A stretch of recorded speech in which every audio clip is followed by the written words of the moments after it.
peningkatan keselamatan lantas pada ruas jalan angkutan batubara, di mana pada saat operasi ketupat itu turun sampai 40%.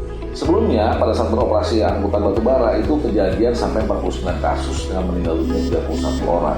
Demikian pada saat operasi ketupat tidak ada angkutan batubara, kecelakaan menurun sampai 11 kejadian dengan meninggal 4 orang. Kemudian permasalahan kedua adalah saat ini kemacetan ya pada ruas jalan angkutan batubara itu sepanjang 200 km lebih mulai dari wilayah Sarolangun melalui Batanghari hingga Muara Jambi. Yang ketiga pastinya jalan rusak, khususnya jalan yang dilintasi oleh angkutan batubara. Yang keempat, karena jalan rusak, karena banyak yang meninggal atau korban laka lantas di ruas jalan tersebut, sehingga masyarakat setempat melakukan penghadangan, melakukan pembakaran kendaraan angkutan batubara. Ini pernah terjadi di akhir tahun 2021. Sebenarnya kita sudah melakukan upaya-upaya yang kita laksanakan dari awal tahun 2022 ya, sampai beberapa waktu lalu kita melakukan upaya penegakan hukum dengan speed gun, di mana angkutan melebihi kecepatan daripada 60 km per jam kita tahan, tidak kita tilang, tidak hanya ditilang tapi juga ditahan kendaraannya, yaitu bahkan sampai jumlahnya pernah dalam satu hari 461 kendaraan dari Ditlantas sampai dengan jajaran Satlantas Polres. Ya, namun demikian itu tidak merubah keadaan sampai saat ini. Masih juga banyak angkutan batubara yang beroperasional, walaupun kita sudah melakukan penindakan. Kemudian juga pelanggaran kelebihan muatan juga berpotensi akan kita tahan kendaraan. Jadi kita sudah melakukan upaya juga rekayasa lalu lintas, terutama terkait dengan rambu-rambu yang belum terpasang oleh stakeholder. Maksudnya yang kami maksud adalah ada beberapa rambu pada lokasi kecelakaan yang memang belum terpasang, yang harusnya memang difasilitasi oleh dinas perhubungan dan juga dari Badan Pemeliharaan Jalan. Kita akan upaya penanganan sementara, baik itu bukan buat peringatan sementara, dan itu juga efektif mengurangi terjadinya kecelakaan.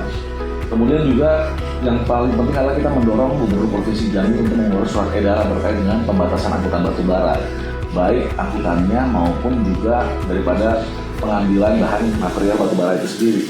Ya, dengan Bapak Kapolda Jambi mengeluarkan surat rekomendasi yang berisi tentang ketentuan-ketentuan yang harus dipatuhi oleh angkutan batubara dan dikeluarkan dalam bentuk surat edaran Bapak Gubernur Jambi. Namun demikian tetap tidak mengurangi permasalahan angkutan lalu lintas batubara yang terjadi. Selalu saja setelah operasi ketupat tetap kembali beroperasional angkutan batubara dan angka kecelakaan saat ini juga semakin meningkat. Sehingga kami harus mengkaji lagi kira-kira aturan apa yang mesti diterapkan, atau barangkali ada hal-hal yang tidak dilaksanakan terkait dengan aturan yang ada, sehingga kami mencoba untuk membedah daripada peraturan operasional batubara yang tertuang dalam peraturan Kementerian SDM, baik itu di nomor 26 tahun 2018 maupun juga peraturan Kementerian SDM di nomor 7 tahun 2020, dan kami mendapatkan bahwasannya seharusnya perusahaan tambang wajib berafiliasi atau bergabung dengan usaha angkutan batubara. Tidak seperti saat ini mereka lepas daripada sistem manajemen, di mana yang berjalan saat ini adalah sistem delivery order, sehingga perusahaan apabila terjadi kecelakaan tidak bertanggung jawab, karena setelah mengantar barang ya sudah dibayarkan. Apabila jalan rusak pun perusahaan tidak mau bertanggung jawab terhadap jalan yang rusak, semua diserahkan kepada angkutan. Sementara angkutan yang kita ketahui menerima dana yang minim, bahkan pengisian BBM yang subsidi, soal subsidi. Nah, ini harus dibenahi dengan aturan-aturan dari yang ada di Kementerian SDM. Di Kementerian SDM itu sendiri kalau dilanggar sudah ada sanksinya. Di sini adalah pencabutan sementara, bahkan pencabutan secara total oleh yang dikeluarkan oleh Dirjen Pertambangan. Nah, harapan kami kalau ini dilaksanakan oleh Dirjen Pertambangan, tentunya dengan evaluasi yang dilaksanakan oleh Dirjen Pertambangan itu sendiri, dan juga menurunkan inspektorat pengawasan terhadap pelaksanaan tambang ini, karena masih berdampak kepada kecelakaan dan kemacetan dan juga konflik sosial. tentunya Dirjen harus melakukan tindakan tegas, betul-betul sanksi diterapkan.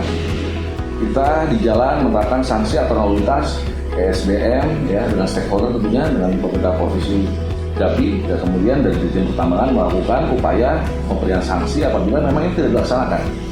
Sehingga apabila bersinergi aturan ini, maka ke depan mudah-mudahan angkutan lalu lintas batubara bisa lebih tertib.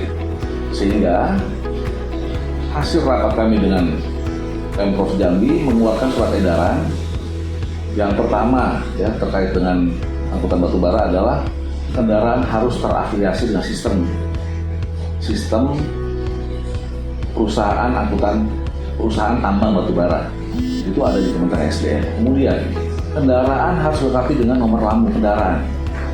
Kendaraan harus dilengkapi dengan nomor lambung yang ditempatkan pada bak kendaraan. Itu tertuang dalam Permenhub nomor 60 tahun 2019. Dan ini nomor lambung ini sangat banyak sekali manfaatnya nantinya kalau memang sudah terrealisasi ya, saat ini sedang dikerjakan.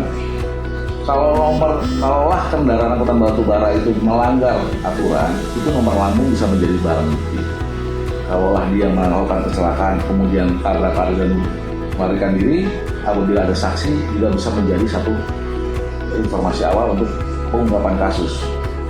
Dan kalau dia melakukan tindak pidana karena tidak mengisi BBM subsidi, karena dia mengisi subsidi harusnya mengisi BBM industri, itu juga bisa dikenakan pidana, tentunya dengan data atau informasi atau dengan saksi yang melihat nomor lambung. Jadi nomor lambung ini sangat penting. Juga terkait dengan pemeliharaan jalan, kita bisa mengevaluasi berapa banyak kendaraan yang melintas dari satu lokasi tambang. Tidak semua lokasi tambang yang harus bertanggung jawab, tapi lokasi tambang yang memang ruas jalannya dilintasi oleh truk-truknya, itulah yang harus bertanggung jawab terhadap pemeliharaan jalan. Jadi dengan nomor lambung ini kita bisa mengevaluasi dan juga bisa membenahi dan juga bisa mengajak itu perusahaan untuk bertanggung jawab. Nah, selanjutnya kebijakan yang dibuat dalam surat edaran dan harus dilaksanakan adalah kendaraan nanti beroperasi harus kendaraan dengan plat BH, Provinsi Jambi, plat BH. Kenapa? Karena ini memang dengan terkait dengan otonomi daerah, tentunya kegiatan ini harus juga meningkatkan daripada sumber pendapatan daerah yang ada di Provinsi Jambi. Yang keempat, kendaraan angkutan batubara wajib mengisi bahan bakar non subsidi, bukan subsidi, bukan soal subsidi, tapi harus soal industri atau non subsidi. Kalaulah ini dilanggar, maka aturan pidana yang diberlakukan kepada baik itu kepada perusahaan maupun kepada angkutan itu sendiri. Dan ini kalau dilanggar maka berarti kendaraan tersebut melanggar tindak pidana, tidak lagi pelanggaran tapi tindak pidana. Tentunya bukan kami yang melaksanakan, tapi dari Direktorat Krimsus Polda Jambi nanti yang meneruskan masalah tindak pidana ini. Demikian ini yang kita lakukan ya. Alhamdulillah sudah ada surat edaran baik dari Gubernur juga dari Dirjen Pertambangan, dan kami berharap Pak Dirjen dari Dirjen Pertambangan juga bisa menerapkan aturannya dan memberikan sanksi bagi pelanggar, sehingga yang menjadi harapan kita yang pertama, kalaulah masih menggunakan jalan umum, aturan tersebut bisa dilaksanakan sehingga bisa lebih tertib. Tapi yang paling terpenting adalah jalur khusus itu bisa terrealisasi dalam waktu dekat, sehingga tidak menimbulkan dampak yang merugikan bagi masyarakat pengguna jalan, khususnya di jalan angkutan batubara di Provinsi wilayah Jambi. Terima kasih.